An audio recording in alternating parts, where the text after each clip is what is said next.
Back to the side where we started, and so this is where we started, and I'm going to fold this tail over and leave that on, but I'm going to pin to this, and then that's where we're going to leave a good tail. I'm going to cut the rest of that off.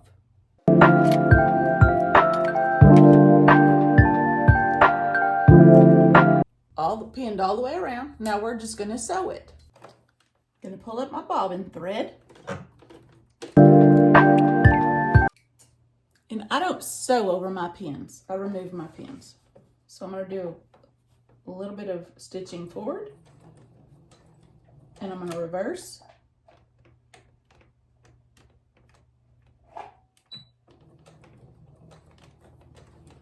And then I'm going to go on around.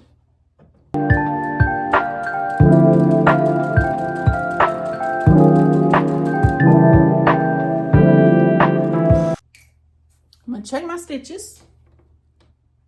They're good.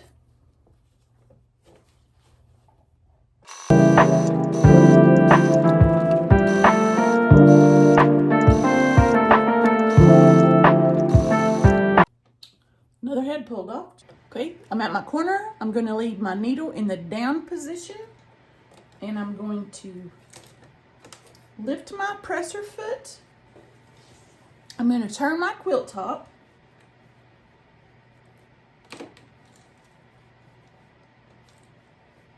And then I'm going to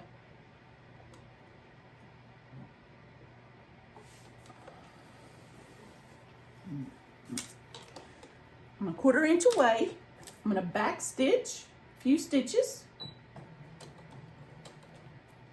Forward stitch 1.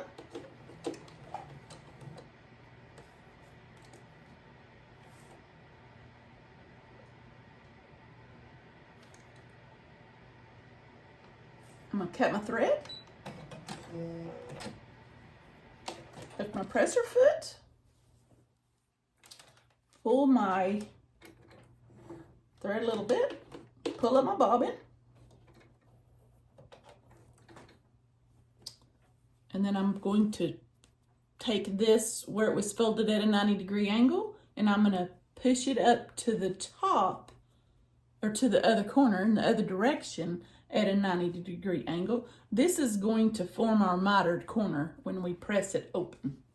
And I'm going to start stitching a 1/4 inch from that corner. And I'm going to back stitch to secure my stitch, and then forward. And just continue all the way around my quilt, the same way.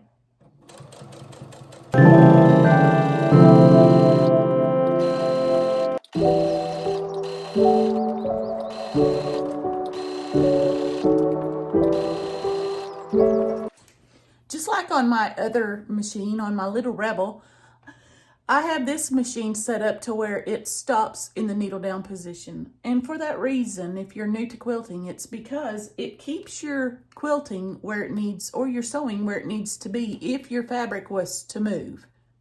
It's secure there. So, and it does save you from having to maybe remove some stitches.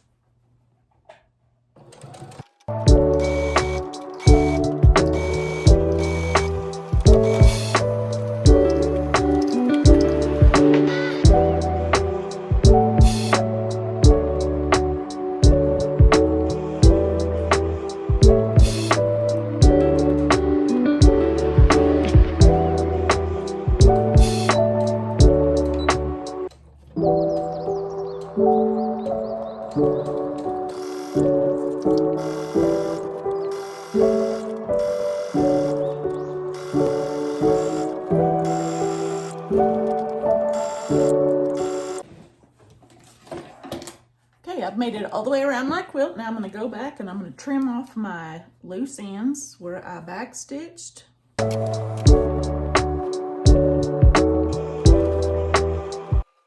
On my closing my seam here, I'm going to open up this side and I'm going to fold this over.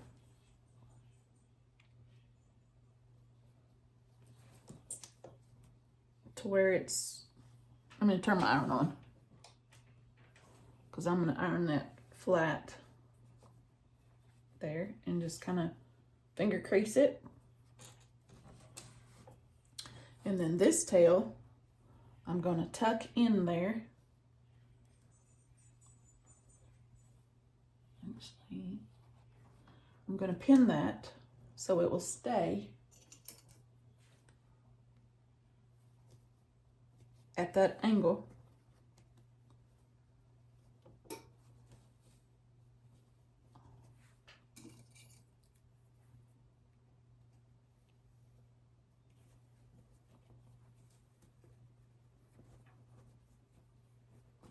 And then this one's going to come along in here. I'm going to add it to that pin. Both places. And I'm going to make sure that this part of the fold comes over. It's going to envelop that so that that's going to be at an angle and it will be finished out that way. And so I'm going to put another pin there, which is going to ensure that it stays that way. And then I can come back, cut this. Actually, I can cut that tail off now.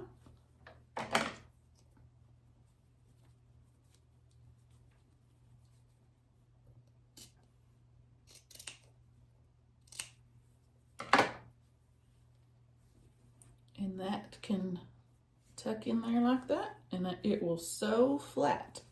And then that will be finished edge of the binding. I need to bring my bobbin thread up.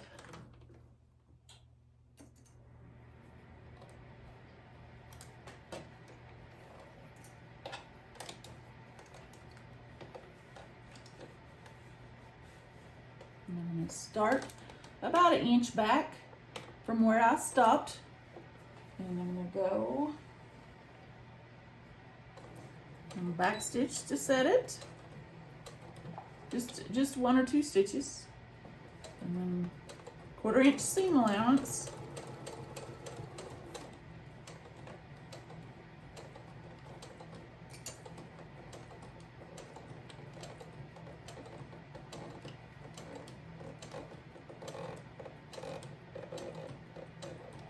Be careful not to get your presser foot underneath that 45-degree angle on your fabric.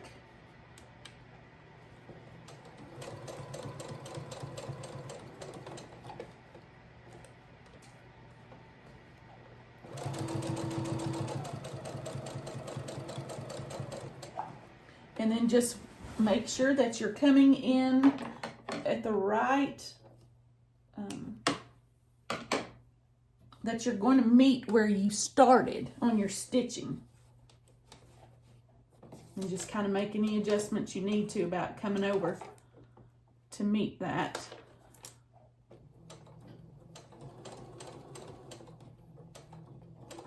Okay, back stitch. Cut your thread. I'm going to trim my tails.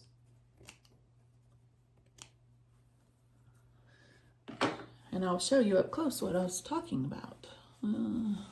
Okay, so here is where it started and stopped, and that's at a 45-degree angle. It's on a 45-degree angle on this side. So when I pull it over to stitch it on the back side, it's going to be less bulky because it's going to wrap around. It's not all going to be at the same spot. If I sewed it straight across, it would all be I'd have a bunch of seams there.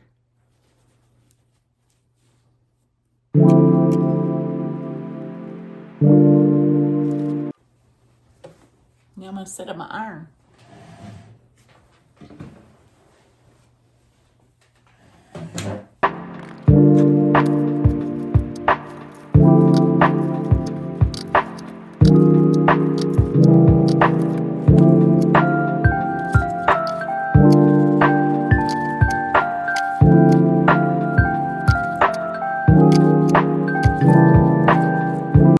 Now, I'm not going to hand stitch. I do not like hand sewing, and I know it probably makes your finished product look so much better,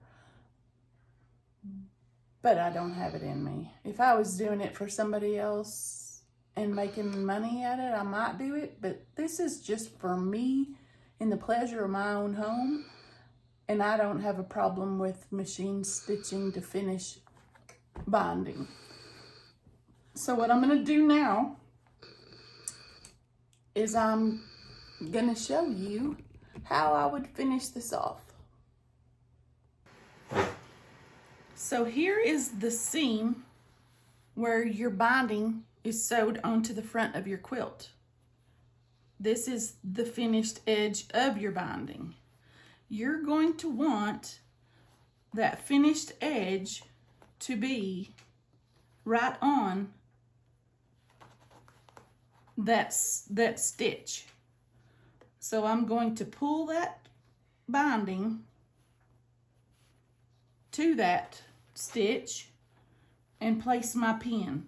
And then I'm going to come back with my machine and I'm going to stitch within 1/8 of an inch inside this finished edge, and it should be right on top of that stitch, but it's going to be on the top of the binding, and then it will be stitched in the ditch on the front side of the finished quilt. Well, I will show you how that's done.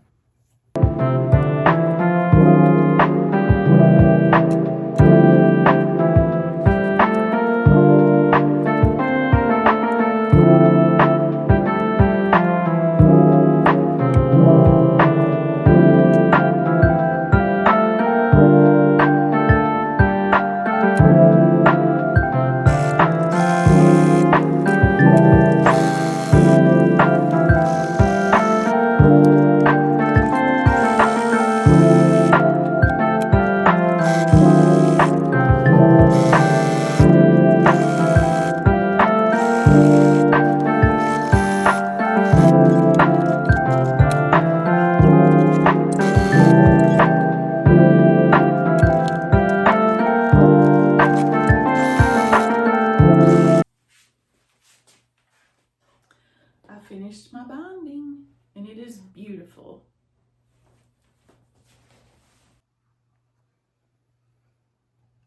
This is my finished product.